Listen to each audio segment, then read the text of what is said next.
제가 청년부 사역을 하면서 가장 중점을 두고 있는 것 중에 하나는 하나님에 대한 오해를 불식시키는 것입니다. 특별히 여러분 그리고 우리 안에 있는 하나님에 대한 잘못된 생각, 그릇된 개념을 바꾸는 것에 제가 전력을 다하고 있습니다.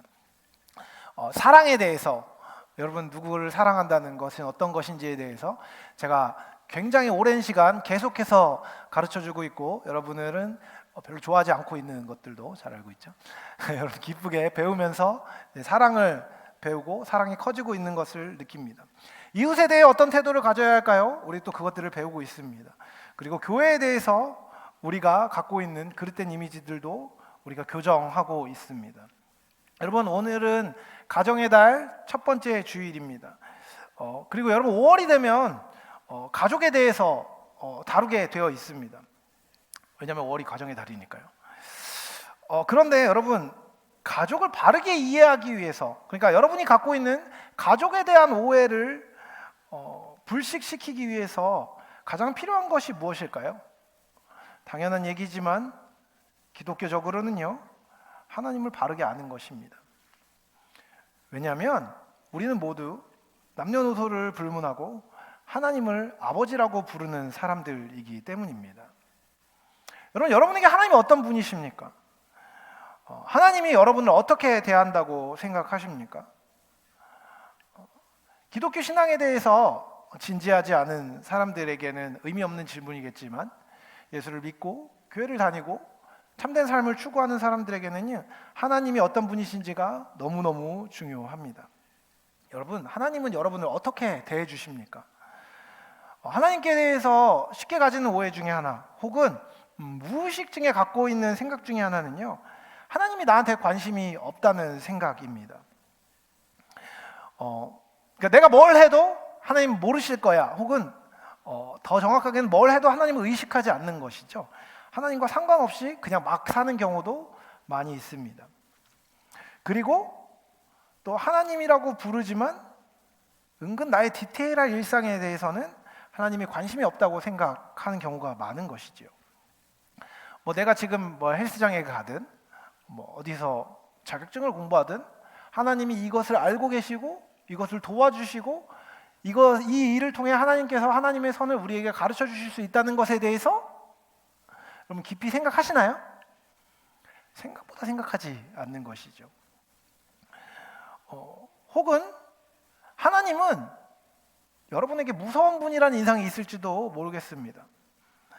하나님은 지나치게 가혹해서 우리의 도덕적인 모든 잘못들을 다 꿰뚫어 보고 계시기 때문에 그것을 피하고 싶다는 인상도 있는 것 같습니다. 그분의 도덕은 너무나 높은 기준을 요구하기 때문에 사람들을 지치게 한다라는 인상을 갖고 있는 사람도 때로는 있는 것 같습니다.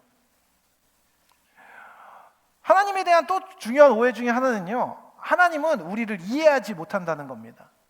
하나님은 내 상황을 이해하지 못한다는 거죠. 나의 우울한 상황, 내가 취업을 잘 못하고 있는 상황, 나의 실패한 연애에 있는 이 상황, 하나님은 알지 못하신다는 것이죠. 하나님께 말해도 알지 못할 것 같은 인상이 우리 안에 있습니다.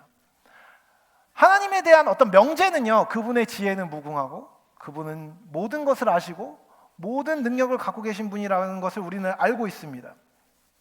하지만 여러분, 하나님이 진짜로 여러분의 사정을 이해하는 동정심과 공감 능력을 가진 분으로 여러분 하나님을 알고 계십니까?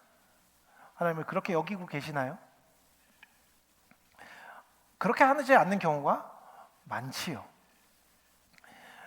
하지만 여러분, 이것은 오해입니다. 여러분, 하나님은 여러분을 알고 계십니다. 여러분에게 관심을 기울이고 계시고 여러분을 사랑하시고 여러분을 올바른 곳으로 인도하기를 원하시는 분이십니다. 그런데 여러분, 이렇게 말하면 이게 믿어지십니까? 이게 중요한 거죠. 여러분, 이와 같은 생각이 전적인 오해인 이유는 무엇이냐면요, 하나님은 우리의 아버지이시기 때문입니다. 여러분, 창조의 하나님은 예수 그리스도를 믿는 모든 자에게 아버지가 되시는 것입니다. 여러분, 이 말의 의미는 무엇일까요? 하나님은 우리를 어떻게 바라보신다는 것일까요? 오늘 본문을 함께 상고하며 우리가 함께 생각해 볼 내용이 바로 이것입니다. 여러분, 아버지에게 자식은 어떤 존재입니까? 여러분 알고 계시나요? 저는 원래 몰랐는데 요즘에 좀 많이 알고 있습니다. 저에게 아들이 셋 있는 거 알고 계시죠? 모르시는 분들도 많고요.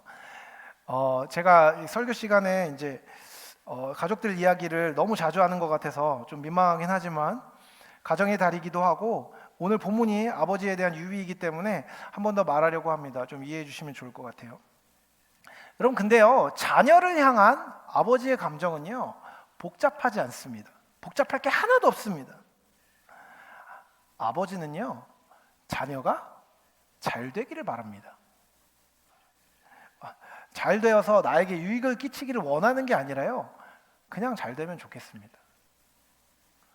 힘이 닿는 한 모든 것을 다해 자녀에게 잘해주고 싶습니다.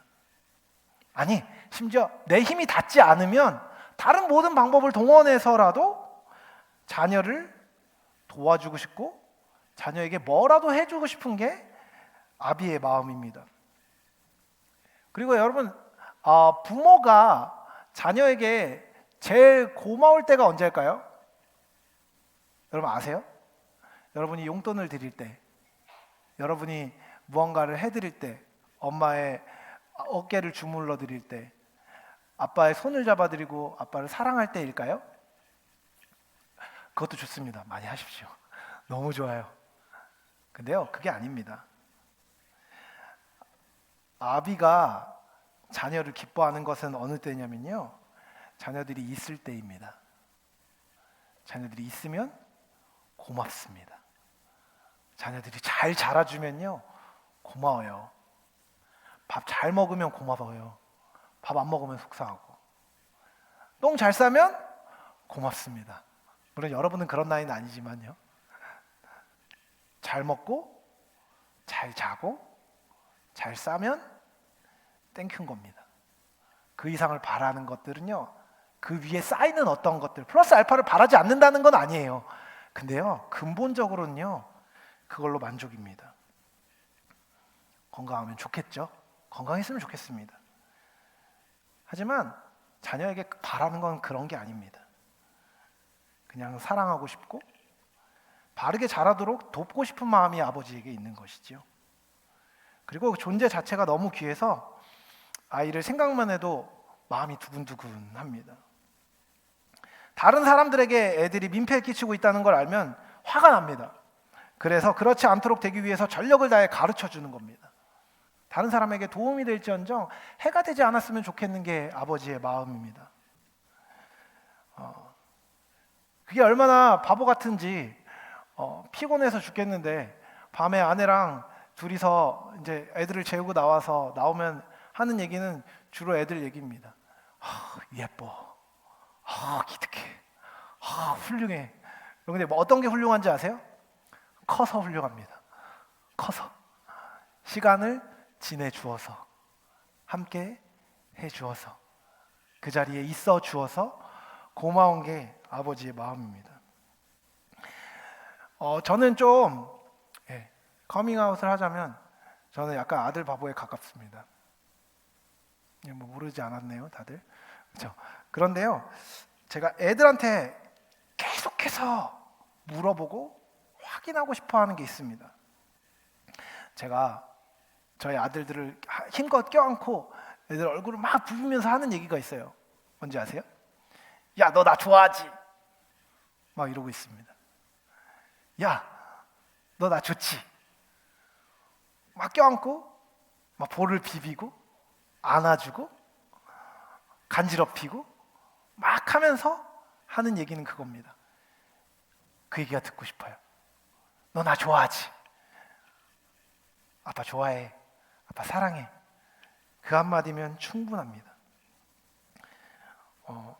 여러분, 제가 제일 좌절할 것 같은 상황이 뭘까? 요즘에 그런 생각을 하면 그런 겁니다. 얘가 내 마음을 몰라주면 너무 속상할 것 같은 거예요. 물론 모를 겁니다. 보통은 몰라요. 근데 오해하지는 않았으면 좋겠어요. 내가 너를 사랑한다는 걸 말이죠. 언제나 사랑한다고 말합니다. 그럼 제가 애를 잡을 때는 좀 심하게 잡습니다. 거의 작살을 내놓습니다.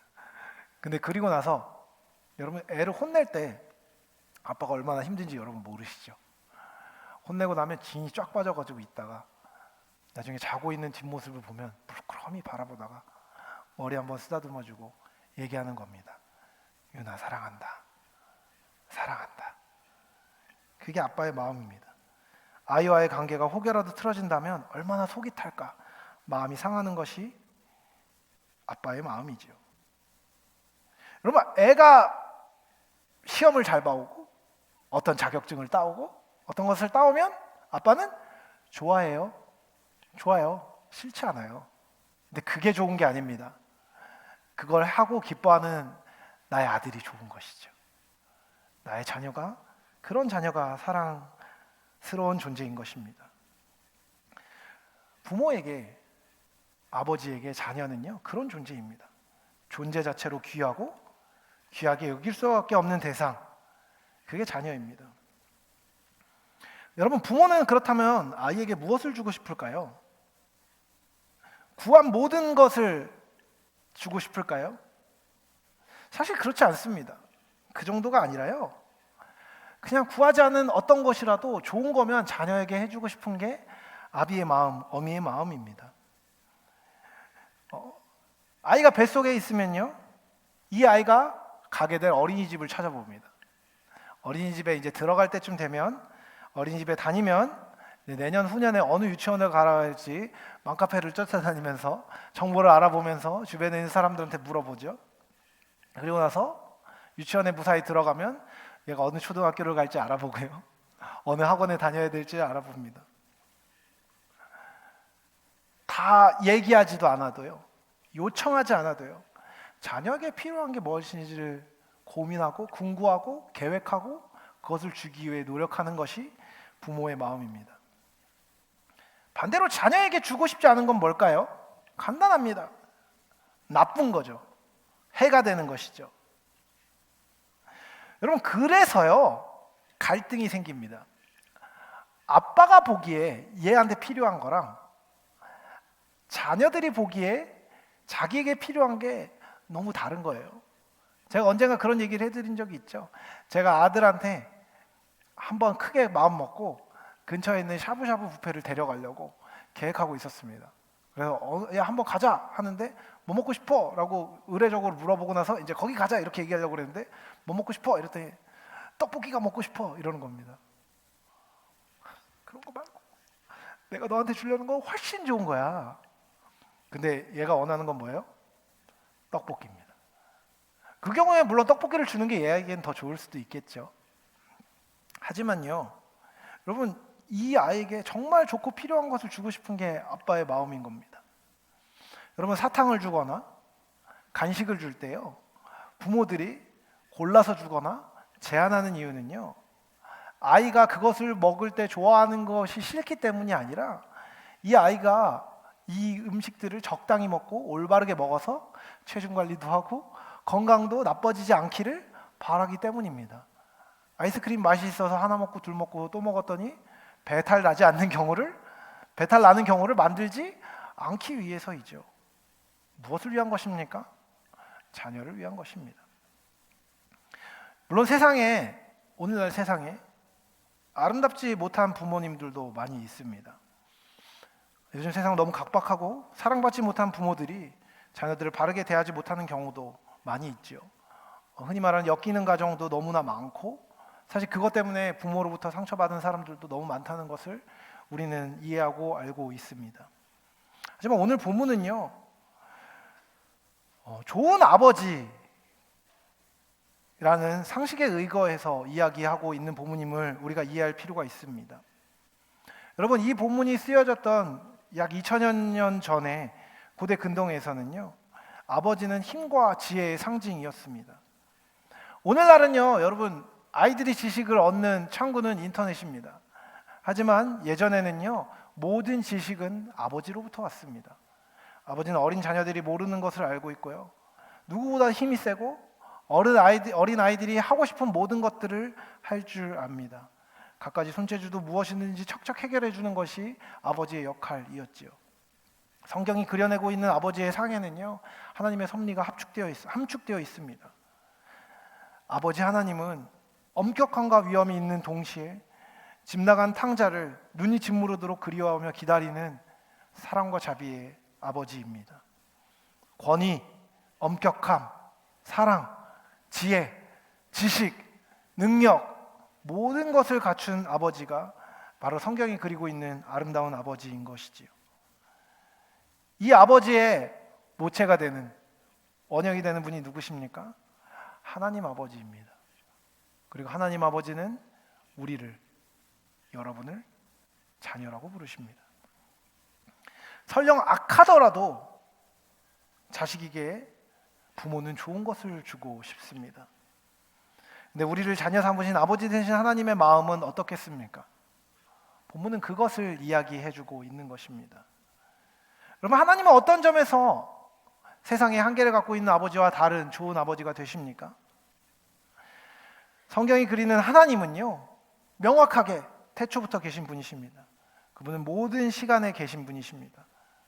그분은 우리의 삶 안에 일어나는 모든 일을 잊지 않으시고 기억하시며 알고 계시고 앞으로 일어날 일까지도 알고 계십니다. 그에 더하여 하나님은 완전하십니다. 여러분, 땅의 아버지들은요, 약점의 지배를 받습니다. 그래서 여러분, 컨디션 좋을 때는요, 자녀들한테 잘해주는데 컨디션 안 좋으면 짜증을 냅니다. 안 좋은 경우도 많고 선을 행하지 못하는 경우도 너무나 많습니다. 하지만 하나님은 온전하시고 약점의 지배를 받지 않으시기에 그분은 선하십니다. 그분의 행사는 실수가 없습니다. 그리고 그분은 온전한 지혜와 완전한 지식을 갖고 계셔서 우리를 향한 그 계획이 모든 지혜를 따라 행해지기 때문에 실수 없이 우리에게 주어집니다. 그리고 그 아버지이신 하나님은 사랑 그 자체이시며 사랑이 많으십니다. 여러분이 하나님의 자녀라면 여러분은 자신의 영혼을 하나님이 여러분을 사랑하시듯 사랑할 수 없습니다. 다른 말로 얘기하면 여러분이 아무리 열심히 여러분을 사랑해도 하나님이 여러분을 사랑하는 것보다 많이 사랑할 수 없다는 것입니다. 온전히 사랑할 수 없다는 것입니다. 하나님의 사랑이 완전하고 온전합니다. 그 사랑의 하나님은 모든 것의 주인이시기 때문에 그 모든 것을 우리에게 줄 수 있습니다. 하나님은 그의 자녀들에게 공급하기를 멈추지 않으심에도 다함이 없는 것이죠. 무한하신 그분은요, 가난할 수 없고 부족할 수 없습니다. 그리고 그분이 좋은 아버지가 되시는 굉장히 중요한 이유가 있습니다. 그분은요, 우리를 변화시킬 수 있는 분이십니다. 어저께도 제가 누군가와 길게 이야기했는데, 여러분, 사람 바뀐다고 생각하십니까? 이제 얘기하는 내용 중에 그런 얘기 많이 하죠. 청년들이랑도 심지어 그런 얘기 합니다. 사람 고쳐 쓰는 거 아니다. 사람 안 바뀐다. 그런 이야기들 많이 하면서, 여러분, 그런 이야기 하면서 우리는 쉽게 판단의 죄를 저지르곤 합니다. 다른 사람에 대한 소망을 품거나 용서하거나 사랑을 가지고 교정하기보다는 그냥 내버려두고 포기하고 뒤에서 수근수근하거나 아니면 참는다는 어떤 명분을 가지고 그냥 속으로 꿍 하는 경우가 많지요. 누군가가 나쁜 길로 빠진 거나 안 좋은 길로 빠질 때 사람 고쳐 쓰는 거 아니라면서 냉소하고 돌아서는 것은 우리의 꽤나 잦은 습관입니다. 여러분, 아들이 나쁜 길로 빠지면요, 육신의 아버지는 그를 어떻게 개선할지 알지 못합니다. 실제로요, 여러분, 그 청년들의 부모님들이 저한테 이제 오셔서 맨날 이제 얘기하시는 거예요. 목사님, 우리 아들이 교회 안 나가요. 목사님 좀 나오게 해주세요. 그러면 전 속으로 그렇게 얘기하죠. 제가 어떻게 해요? 집사님도 못 하시는데 왜 저한테 시키세요? 뭐 이런 이야기를 합니다. 여러분, 뭐 권사님들이나 장로님들이 저한테 오셔서 목사님 면목이 없습니다. 제 아들이 요즘에 잘 안 나오는데 목사님 전화 좀 한번 해주세요. 네, 전화 한번 하겠습니다. 전화하면 나오나요? 아니요, 전화도 받질 않습니다. 어떻게 해야 될까요? 바꾸질 않죠. 여러분, 제 힘으로도 여러분을 개선할 수 없습니다. 바꿀 수 없습니다. 근데 그거 아십니까? 하나님은 당신의 택하신 자녀들을 개선하시는 방법을 알고 계십니다. 개선할 능력을 발휘하고 계십니다. 하나님은 사람을 바꿔 쓰실 수 있습니다. 믿으십니까? 안 믿겨지십니까? 옆에 있는 사람을 보십시오. 하나님 그 사람 고쳐 쓰고 계십니다. 그리고 여러분 옆에 있는 사람이 못 믿어오면 저를 보십시오. 하나님 저도 고쳐 쓰고 계십니다. 왜요? 하나님이 또한 저의 아버지 되시기 때문입니다. 거기에 이 하나님은요, 인내하기를 그치지 않으십니다. 하나님 영원하십니다. 그래서 하나님은 우리와 함께 하시며 세상 끝날까지 우리를 변화시키실 수 있는 것입니다. 땅의 아버지의 생명들은 유한합니다. 어느 시점 이후로는 다양한 이유로 자녀들과 함께 할 수 없는 것이 육신의 부모의 상황입니다. 하지만 하나님 아버지는 영원히 우리와 함께 계시는 분이십니다. 그렇기에 하나님은 우리의 최고로 좋은 아버지가 되시는 것입니다. 여러분 옆 사람에게 이렇게 이야기할까요? 하나님이 가장 좋은 아버지 되십니다. 여러분 그 좋은 아버지이신 하나님이 우리에게 주지 않는 게 있습니다. 뭔지 아십니까? 부모는 자식에게 뱀과 전갈을 주지 않는다고 이야기합니다. 여러분 뱀과 전갈은 무엇을 상징할까요? 간단합니다. 뱀이 전갈이 자녀의 몸에 가까이 있을 때 어떤 일이 일어날까요? 물론 뭐 뱀을 여기 먹는 분도 있을 수도 있고 전갈을 간식으로 즐겨 드시는 분이 있을지도 모르겠지만 어지간하면 그렇지 않죠. 여러분 뱀과 전갈은 무엇입니까? 뱀과 전갈을 손에 쥐어주면 어떻게 됩니까? 물게 돼 있습니다. 물면 어떻게 되죠? 건강해지나요? 아니요. 뱀과 전갈을 준다는 건 자녀를 해한다는 겁니다. 자식에게 해게 되고 피해를 일으키는 모든 것을 상징하여 뱀과 전갈이라고 본문은 이야기하였습니다. 여러분, 하나님은 우리의 아버지이십니다. 그래서 여러분에게 해가 될 것을 주지 않으십니다. 문제는 우리에게 해가 되는 것 같이 느껴지는 것, 우리에게 어려움으로 느껴지는 상황이 우리에게 주어진다는 것입니다. 우리는 이걸 어떻게 해석해야 할까요? 여러분, 우리는 우리의 제한성을 생각해야 됩니다. 우리는 모두 시간과 공간에 매여 있습니다. 지금에 서서 미래를 볼 때 우리에게 일어난 어떤 사건이 우리에게 유익한지 불이익이 될지 모두 구별할 능력을 우리는 갖고 있지 않습니다. 하지만 여러분 기억하십시오. 하나님 알고 계십니다. 지금 보기에 해악이 되는 것처럼 여겨지는 것이 하나님의 자녀인 여러분에게 주어졌습니까? 근심하지 마십시오. 궁극적으로 하나님을 의지하는 당신의 자녀를 하나님은 악으로 인도하지 않으십니다. 그렇게 인도하실 수 없는 것입니다. 여러분, 우리는 무엇이 우리를 행복하게 해주는지 알지 못합니다. 다른 말로 얘기하면 무엇이 뱀인지 무엇이 정갈인지 정확하게 구분하지 못합니다. 하지만 하나님은 아십니다. 그분은 우리에게 선이 되는 것을, 아니 선이 되는 것만을 허락하십니다. 하나님의 본질이 그렇습니다. 하나님은 아버지이시기 때문입니다. 여러분, 자녀에게 안 좋은 일을 행하는 아버지를 우리는 비정상이라고 얘기합니다. 정상적인 아버지는 학대하지 않을 겁니다. 여러분, 제가 자녀들을 혼내는 것은요, 자녀를 위한 겁니다. 진짜로 그래요. 눈물이 쏙 빠지도록 혼내도요, 여러분 이 아이를 안아주고 심지어 내가 때린 자리라고 하더라도 약을 발라주고 싶은 게 부모의 마음인 것입니다. 뱀을 주고 싶은 부모는 없습니다. 전갈을 주고 싶은 부모는 없습니다. 본문에서 예수님이 말씀하십니다. 하물며 너희 하늘 아버지께서 구하는 자에게 성령을 주시지 않겠느냐. 여러분, 아빠와 아들 얘기를 하다가 하나님께서 좋은 것을 주시는 아버지가 되신다는 얘기를 하는데 갑자기 구하는 자에게 성령을 주신다고 얘기합니다. 여러분, 여기서 구하는 것은 무엇일까요? 물론 여러분, 누가복음이라는 맥락 안에서 누가복음은 예수님의 모든 사역을 성령과 연결시키기 때문에 성령을 구하는 것이 최고의 강구임을 계속해서 가르쳐주고 있는 것이 누가복음의 맥락입니다. 그런 의미에서 행복한 삶을 살기 위해서, 참된 삶을 살기 위해서 구하는 자는 1차적으로 성령을 구해야 된다는 것이 누가복음의 가르침이기는 합니다. 하지만 여러분, 이것을 이 본문에만 가둬놓을 필요는 없습니다. 좀 더 확장적으로 하나님께 무언가를 구하는 자는요, 하나님, 아버지신 하나님께 기도하며 의지하는 모든 자를 포함한다고 얘기할 수 있습니다.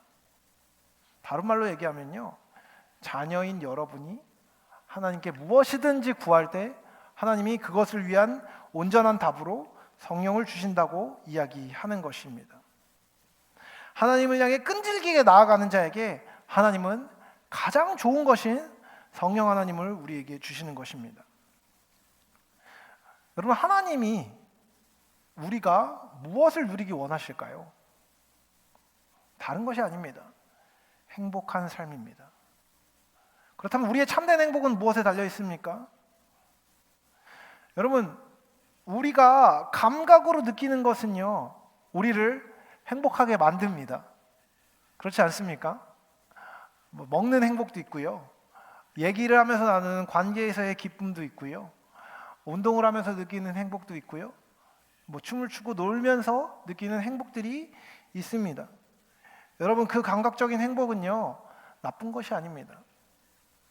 그런데요, 여러분, 그것은요, 우리를 온전히, 영원히 계속해서 행복하게 만들어주지는 못합니다.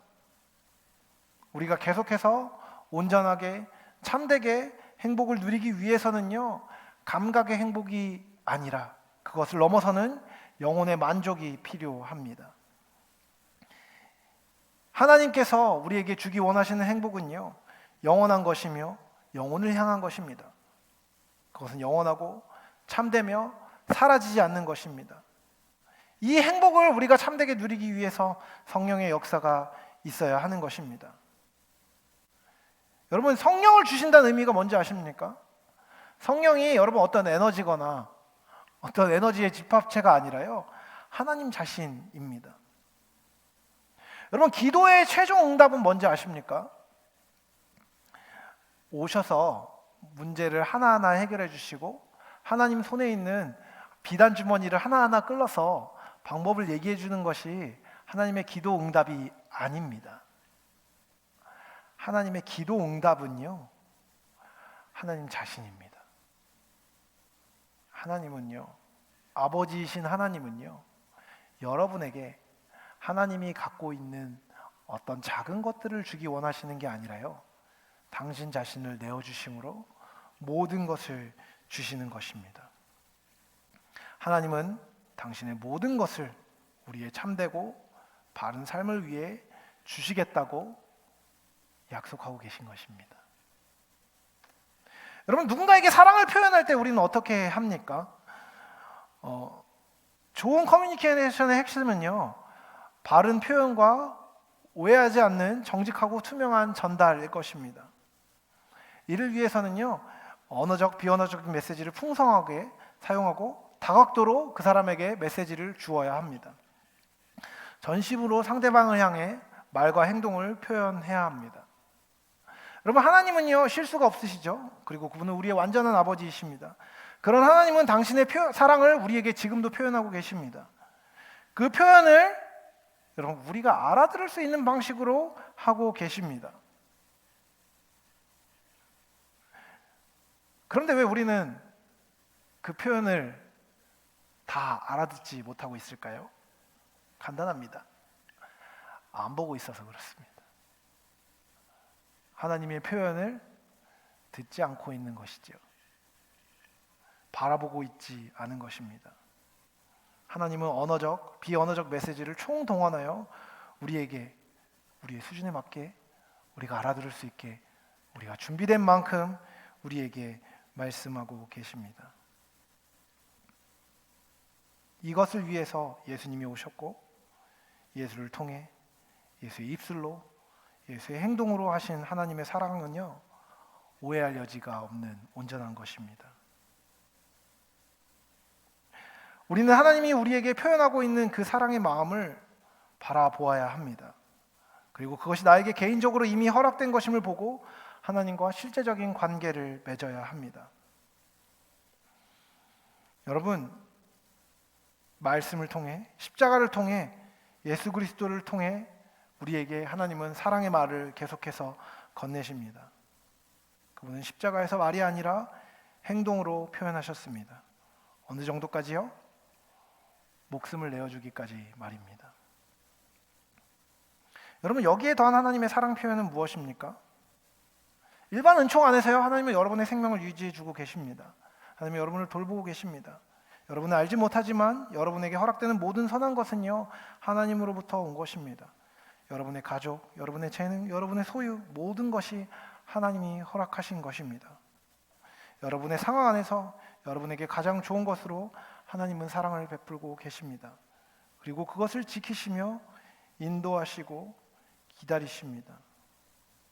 하나님이 아무리 표현하고 계셔도 우리가 그 진면모를 알지 못할 가능성이 있을까요? 예, 있습니다. 없지 않지요. 하나님을 보지 않으면요, 사랑하는 마음을 알 길이 없습니다. 그분의 대화 시도를 거절하는 이상 우리는 그분의 사랑의 마음을 오해 없이 알 도리가 없는 것이지요. 여러분, 하나님은 지금도 여러분에게 말을 건네고 계십니다. 다만 우리가 주목하고 있지 않기 때문에 듣지 못하고 있는 것입니다. 제가 청년들과 그리고 여기 있는 성도들과 함께 신앙생활 하면서 계속해서 지켜보고 바라보고 있는 사람들이 있습니다. 그 사람들은 어떤 사람들이냐면요, 마음이 닫혀 있는 사람들입니다. 그럼 그런 마음이 닫혀 있는 사람들을 제가 사랑하는 방법은 뭘까요? 가서 제가 마음의 철문을 뜯어내고 그 마음 안에 들어가면 그 사람이 저를 받아주겠죠? 아니요. 관심을 갖지 못합니다. 그럼 그런 사람들을 향해 제 최고의 사랑 표현은 뭘까요? 이렇게 보는 겁니다. 그리고 용기를 내서 그 사람에게 툭 말을 거는 것이죠. 잘 지내니? 잘 지내요? 형제님, 자매님, 집사님, 권사님? 잘 지내시나요? 함께 오셔서 좋네요. 함께 예배하면 좋겠습니다. 부족하죠? 근데 그 이상 할 수 없는 경우도 있습니다. 네, 여러분, 그것이 사랑 없음일까요? 아니요. 사랑하기 때문에 그 사람을 다 부수고 들어갈 수는 없는 겁니다. 하지만 여러분 아시죠? 어느 순간 말꼬가 트이고 물꼬가 트이고 말을 건네기 시작하고 함께하기 시작하면요, 사랑이 흘러갈 수 있습니다. 지혜와 지식이, 온전함이 흘러가고 그때 관계가 커지고 그 만들어진 관계 안에 신뢰가 커지고 그 커진 신뢰 안에 사랑이 커지고 그 사랑으로 말미암아 기쁨이 커질 수 있는 것이죠. 여러분, 하나님은요, 여러분에게 말을 건네고 계십니다. 다만 우리가 주목하고 있지 않기 때문에 듣지 못하고 있는 것입니다. 소리가 있으면 들릴까요? 아니요. 여러분이 너무나 잘 알고 있을 겁니다. 수업 시간에 선생님이 앞에서 수업을 열심히 하면 여러분 그 자리에 앉아있기만 하면 귀에 쏙쏙 들어오고 여러분은 공부를 잘하게 되나요? 아니요. 어떻게 해야 되죠? 주목해서 보고 듣고 그것을 받아들여야 합니다. 하나님을 하나님으로 인지하고 하나님의 말을 가치 있는 것으로 여기고 그분의 말을 들어야 한다는 것을 깨닫고 그분의 시선을 들이면 우리는 그분의 말을 듣지 못할 수 없습니다.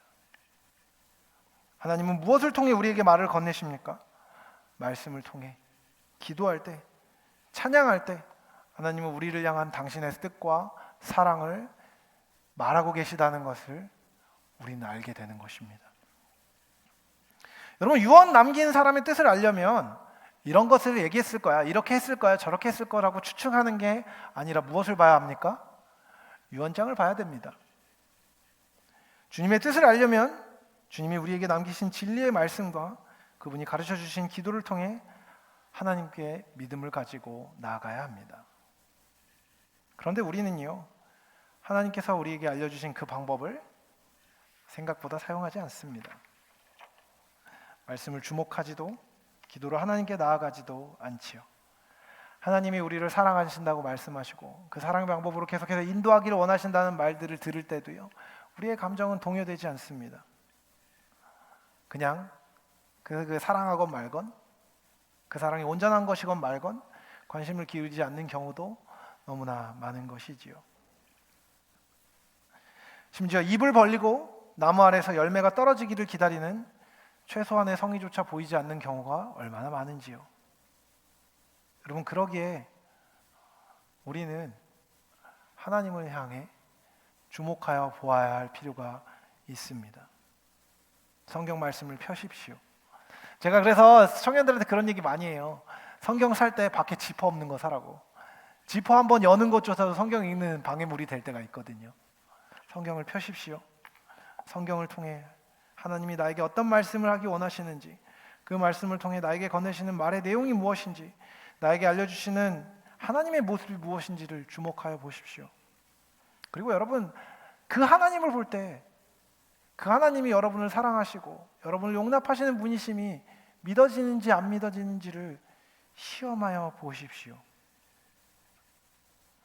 말씀을 통해 내 삶이 좀 변화됐으면 좋겠다는 마음으로 하나님께 나아가십시오. 하나님이 알려주실 겁니다. 기도하십시오. 하나님의 은혜를 힘입도록 구하십시오. 그분의 마음을, 그분의 지혜를 알려달라고 하십시오. 여러분의 상태를 정직하게 아뢰십시오. 하나님은 그 진지한 대화를 너무나 기다리고 계시고 하고 싶어서 죽을 지경이실 겁니다. 제가 어떻게 하냐고요? 제가 그렇기 때문입니다. 여러분, 제가 가끔 하는 얘기인데, 청년 중에 한 명이 저한테 어느 날 와서 물어봤습니다. 목사님, 저 빌립보서 성경 공부를 좀 해야 되는데 알려주세요. 제가 그때 뭐 하고 있었냐면 되게 피곤해하고 있었는데, 제가 그 얘기를 듣고 어떻게 했는지 혹시 아십니까? 왜? 그래? 알겠어. 있는 자료 다 뽑아가지고 주고, 언제 만날 수 있는지 시험해보고 얘기도 하고, 알고 싶다면 다 얘기해줍니다. 어떤 청년이 저한테 왔습니다. 목사님, 제가 이런 고민이 목사님하고 얘기하고 싶은데 혹시 시간이 되시나요? 제가 보통 어떻게 얘기하죠? 좀 바빠서 안 될 것 같은데? 라고 얘기하지 않습니다. 그래? 진짜? 나랑? 그래. 가 보통 저의 반응이죠. 왜요? 그 사람이 저에게 사랑하는 사람이기 때문입니다. 저의 귀한 성도로 하나님이 불러주신 사람들이기 때문입니다. 근데 여러분, 제가 그럴진데 하나님께서, 여러분을 자녀로 여기시는 하나님께서 여러분의 기도와 여러분의 건네는 말과 여러분의 소망에 반응하지 않으시겠습니까? 어저께요. 어저께 제 첫째 아들이 이렇게 방에서 이렇게 나오면서 그런 얘기를 하는 거예요. 아빠, 하와가 선악과를 따먹어서 죄를 지은 게 아니라 따먹기 전에 하나님처럼 되고 싶었던 게 죄를 지은 거 아니야? 라고 저한테 물어보는 거예요. 그래서 저랑 아내랑 눈이 마주치면서 라고 했습니다. 왜요? 그 질문이 저한테 흡족한 겁니다. 제가 어떻게 얘기했을까요? 유나, 좋은 질문이다 라고 얘기하면서 제가 얘기를 쫙 했는데 5분 있다가 유은이가 얘기했습니다. 아빠, 그렇게까지 듣고 싶은 건 아니었어요 라고 이야기했습니다. 왜요? 여러분, 최선을 다해 설명해주고 알려주고 싶은 거죠. 제가 알고 있는 모든 걸 다해서 얘한테 얘가 물어본 이 좋은 질문에 좋은 답을 해주고 싶은 겁니다. 왜요? 나 아빠거든요. 이 아이가 생명을 누리기를 원하는 겁니다. 뭔가 하나 좀 괜찮은 질문이 있다, 어떻게든 엮어가지고 조금이라도 더 얘기하고 싶고, 조금이라도 더 좋게 해주고 싶고, 조금이라도 더 아빠의 사랑을, 선한 것들을 이 아이가 맛봤으면 좋겠는 게 아빠의 마음입니다. 올바른 질문과 올바른 태도는요, 아름다운 대화의 결과를 만들어낼 수밖에 없습니다. 여러분, 아빠이신 하나님은요, 여러분에게 좋은 것을 주고 싶어서 지금도 드릉드릉 시동을 걸고 여러분을 기다리고 계십니다. 하나님은 여러분을 사랑하십니다.